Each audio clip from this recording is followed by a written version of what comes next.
காஞ்சிபுரம் கோவில்களின் நகர். அந்த கோவில்களுக்கு நடுவே ஏகாம்பரநாதர் கோவிலின் ராஜ கோபுரம் தெரிகிறதா?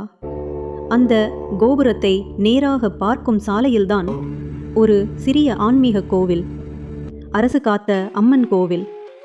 சுமார் 30 அடி கோவில்தான், ஆனா பெரிய சக்தி இருக்குது. யானை வாகனத்தில் வீற்றிருக்கிற தாயார் பார்வதி தேவி தவம் இருந்தபோது தன்னை காப்பதுக்காக 8 சக்திகளை உருவாக்கினாங்க. அவங்களுக்கு தலைவியா வந்தா இந்த அம்மன்தான். இந்த கோவில்ல அம்மன் பாம்பு, சூலம், பாசம், கபாலப்பானை எல்லாம் வைத்திருக்காங்க. கீழே ஒரு அசுரனை கீறி நிக்கிறாங்க. சக்தி முழுக்க கண்ணாடி போல காட்சி அளிக்கிறாங்க. நம்ம நம்பிக்கையை காத்துக்கிற தாயார், செல்வமும் பாதுகாப்பும் தரும் அம்மன். வாக்கு வரலையா குழந்தைக்கு? கருப்பை பிரச்சனை, வீடு நிம்மதி இல்லையா?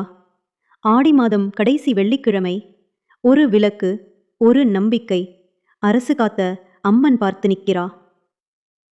நீ கேட்டது மட்டும் இல்ல, கேட்காததையும் தர்றா. செல்வமும் பாதுகாப்பும் இரண்டும் சேர்ந்து தர்றா. மறக்காம இந்த கோவிலுக்கு போங்க. ஓம் சக்தி. அரசு காத்த அம்மன் தாயே வாழ்த்திடும்.